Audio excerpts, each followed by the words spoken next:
Welcome back to the channel, everyone, for this episode 8 on Haut-Beyleron with me, Farmer Murphy. I am recording this on the day after Boxing Day, so I'll take this opportunity to say I hope everyone watching had a fantastic Christmas, and I wish you all the best in the new year. So let's take a look at our farm here. You can see it is early the next morning. I just like to check our fields to make sure we don't have any weeds coming up, and we do not. And of course our greenhouses. No tomato pallets yet, but let's take a look. 480 liters, so we're very close. I think they're 500 liter pallets now. I believe that's a little extra honey as well. And 240 liters of lettuce. I'm not sure what the lettuce pallets are. They were 200 before. They're obviously bigger. Now, if you look up top, you will notice our money has gone up. Well, there's a reason for that. This is the second attempt. I accidentally deleted the first recording, fat fingered it, so to speak. So, but our field, if we run over here, well, not our field yet, soon to be our field.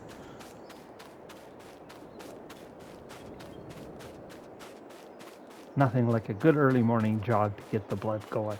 Guess I could have jumped in our pickup, but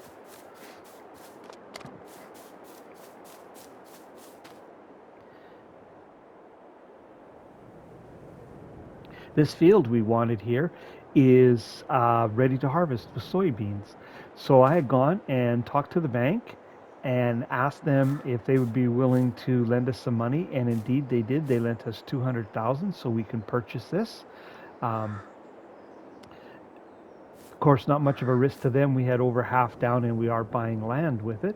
So that's why we have 430,000. So let's go into like the vehicle menu, and if you go down to this last tab here on the bottom, there's actually where the construction is, build mode and that.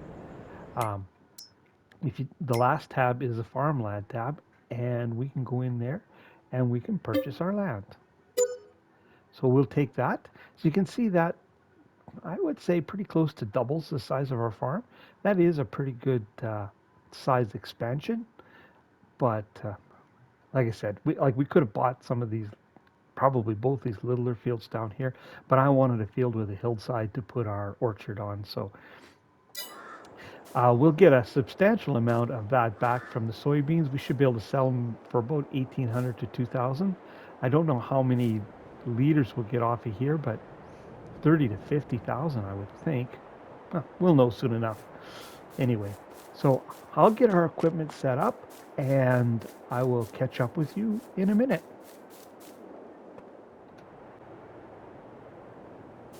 Okay, our equipment is sitting down there ready to go, but I wanted to first show you this. The cell company had approached us and asked us if we put a tower on our property. Well, before we had no place that we could really put it, no room to spare. But once we purchased this, we could put it in. Now this will generate a little residual income for us. The reason I didn't put it in on camera is there were a couple game saves, just because I wanted to keep it up here out of the way, and landscaping and so on and so forth. So anyways, there it is. So we'll see a little revenue from that. But let's get to our harvester here and start taking this soybean off.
Looks like a nice fall day here on the farm.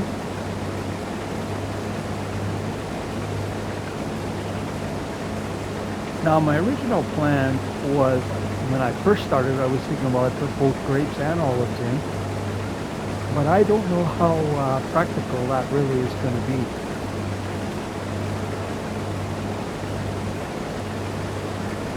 Because they don't, those two crops don't share a lot of equipment. So I'm kind of leaning towards olives right now, simply because I'd like to buy the oil factory. I haven't checked, but I'm assuming that the oil factory will process both canola oil and olive oil.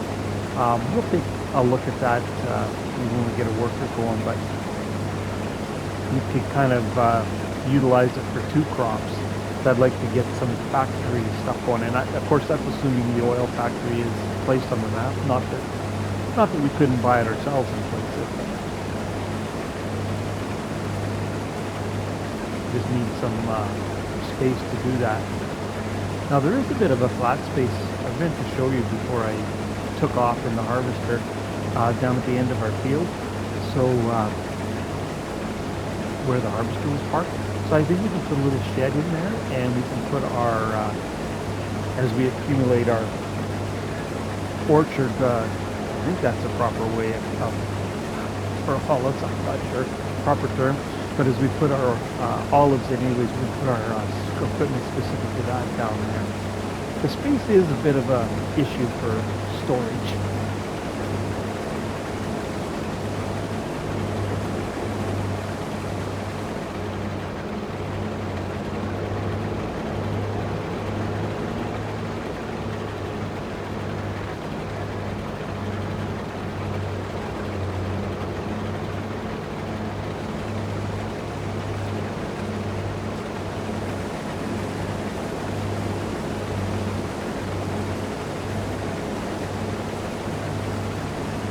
Whatever we don't use to put in olives, if that's the way we go, of course we'll sow the rest to a cereal crop of some sort.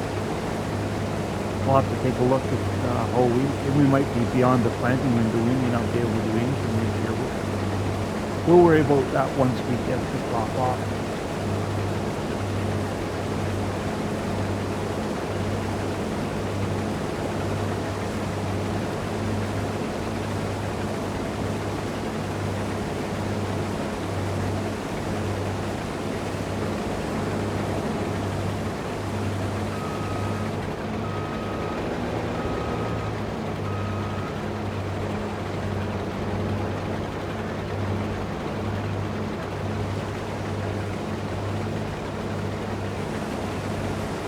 We certainly had a white Christmas around here, which is always nice, but unfortunately we've been bitterly cold.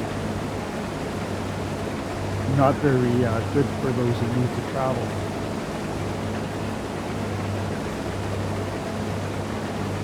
I think Christmas Day was like minus 30 here.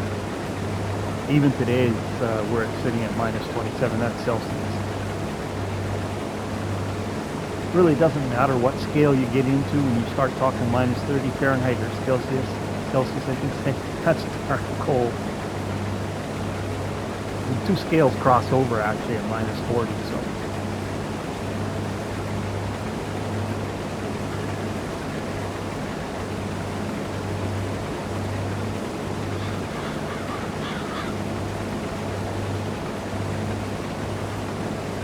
Coldest I've experienced here since we moved out of the city, or recent memory anyway, was minus 44. I had to go out and go on a job, and I went out and started up the truck, and the temperature was minus 44. That's just a little nippy, alright.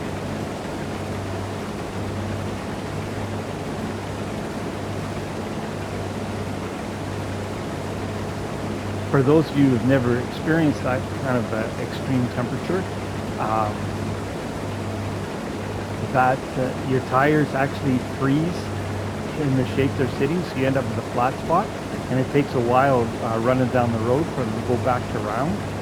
And at minus 44, it takes a little while. You're thumping down the road and vibrating pretty good for a few minutes for them to work that flat spot out.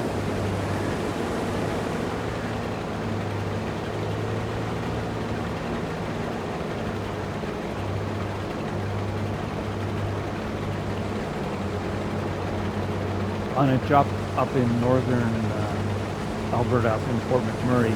This is way back in the 80s.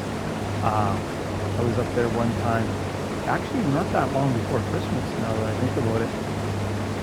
Can't remember the exact year, but we got to minus 65. We ran in that minus 50 to minus 65 for a couple weeks there. Set a bunch of records. It was so cold, like cars here in Alberta or vehicles, they have plug-ins to help them start. But it was so cold, even plugged in, the vehicles were having trouble starting. I had a, excuse me, I had a rental car at the time. I just left it run 24/7.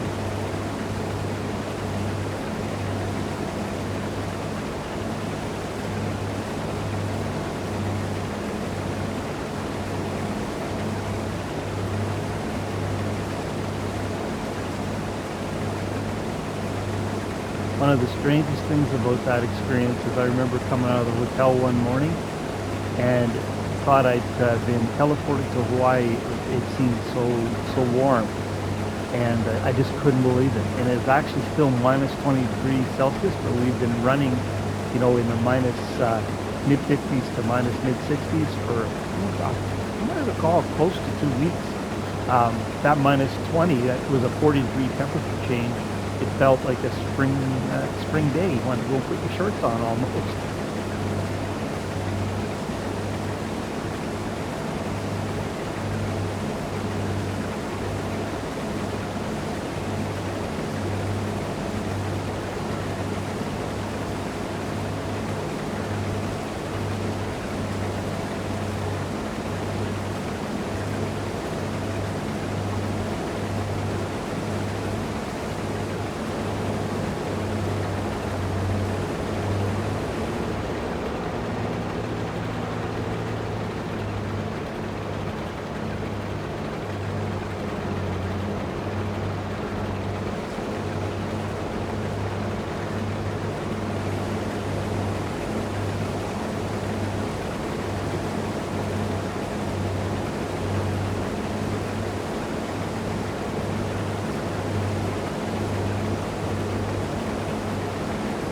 Well, I'll carry on with this. You've probably seen enough of this and had enough of my nattering on here.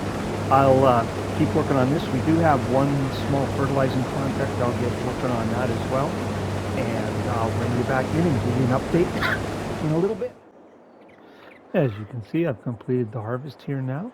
I have 17,000 liters of soybean here in our trailer, and there's another 7 in the harvester yet. So my estimate of 30 to 50 wasn't quite accurate. I guess we're at, what, 24? But it should still be worth, you know, a fair bit to us. So I will go ahead and get this hauled into our silo, and I'll catch up with you in a minute. Well, we're down here at our new field in our pickup, just looking things over. I did look it up, and it is an olive grove. That's the proper term. And I did also learn that they like to be planted on hillsides for sure. The steeper the better. If you look, you can see I've been running all over the field taking a look at things. And I was thinking, my original thought was to put it down here so we could take advantage of that flat spot to put our shelter in. And I was thinking, well, geez, it didn't look like it was as a good a location as the other end. But after many trips back and forth, I think we will stick with that. It does flatten out down there if we just drive ahead a little bit here, right here at the end. But if we were to start our grove, say, right about here, yeah, there's a pretty consistent slope. So I think this actually will work for us versus the other end. So that decision, I think, is made for now anyways. If we take a look at the planting window, we're outside the planting window for everything but grass, and that's not what we're interested in. Um, so we don't need to worry about or make the final decision until spring. If we take a look at the prices, I think we are going to go with the oil mill and olives, because the oil mill will process sunflower oil, canola oil, and olive oil, and they're all pretty good prices. Um, if we went with grapes, we have the advantage that the grape processing plant is already on the map, but then all we could do is grape juice. It does nothing else. And there is, if we were to do raisins, it needs to go to the cereal factory, and it's not on the map either. So, uh, unfortunately, it does mean we need to buy the oil mill. And I looked at putting it down here, um, and actually, if we moved our grove back, we might fit it in. It's a pretty large building. It would take a fair bit of landscaping.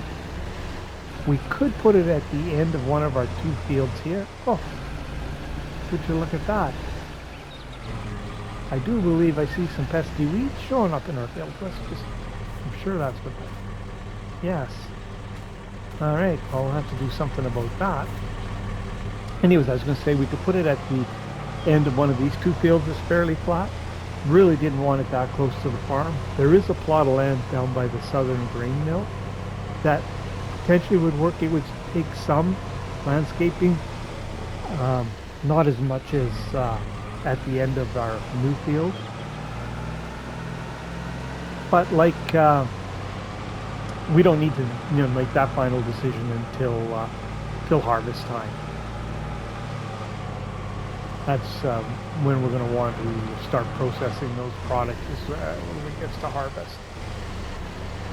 All right, so I think that about covers that. I did pick up, we'll go back in our menu here again. Sorry for all that bouncing back and forth.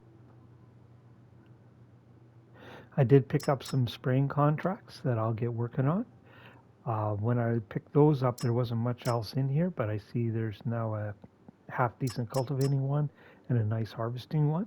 So we do have some work to keep us busy for the rest of the day.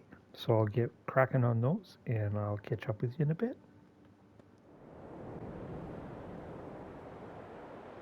I thought I'd bring you back in for an update. Oh, look. As an aside, we have tomatoes. So we should probably get those delivered. 5,000 liters. Sorry, that's not what I brought you in to show you. I took a look at the weed situation on the end of that field just over here, and it is just a few patches on the end. I looked at what a hoe costs. They're pretty pricey. So I think I'm going to take a gamble because it is getting late in the day and leave it overnight and see if the weeds spread, because what I don't want to do is lease it, take care of those few weeds, return it, and then need to lease it again.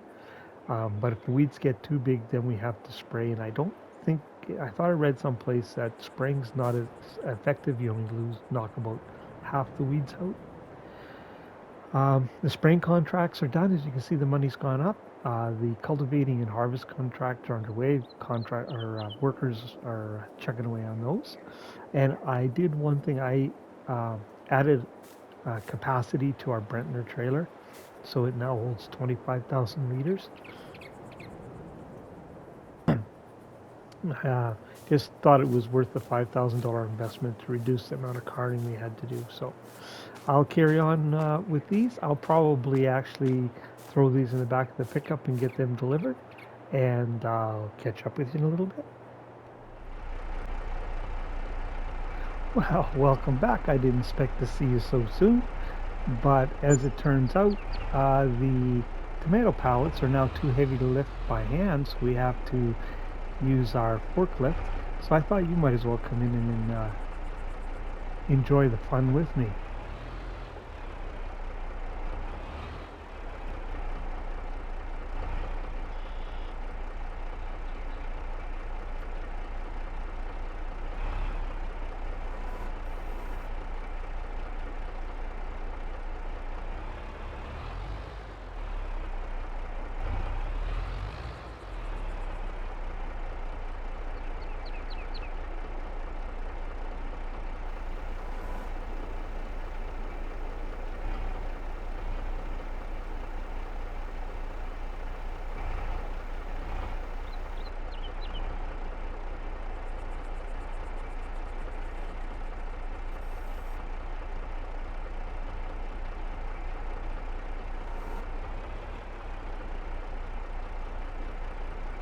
Well, that wasn't as bad as it could have been. The pallet doesn't sit in there quite as flat, sorry, as it could. But hey, I think we'll at some point invest. There's a small flatbed trailer once we start getting more product. But I'll go ahead and get this delivered. I just thought you might need a chuckle, and that actually didn't go too bad. So I'll take care of this, and I'll see you in a bit. Just thought I'd show you loading up our new 25,000 liter trailer. Well, technically not a new trailer, we just had an extension added. We can now hold 3 full harvester loads, so, and that's probably about as much as our tractor will handle on these hills. I just thought I'd share that with you.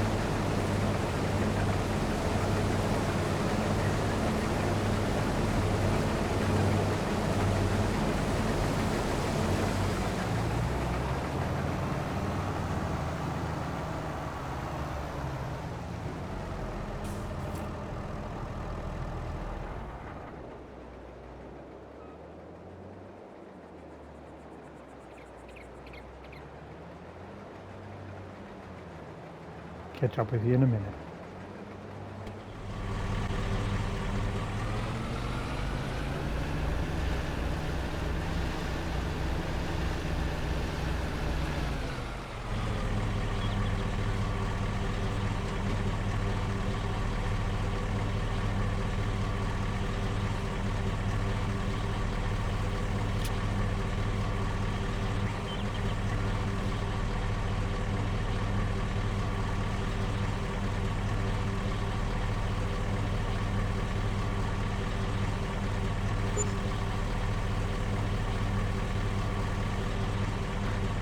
Tomatoes, the road to riches.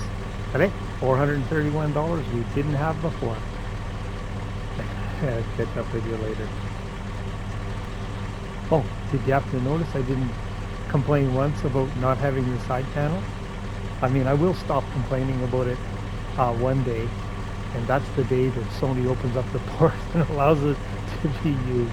Anyways, catch up with you later.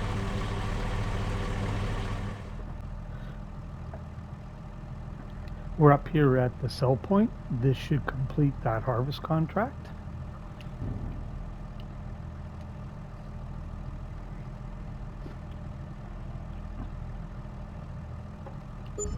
There we go. And that leaves us with just shy of 20,000 liters more of soybean. So that's pretty good.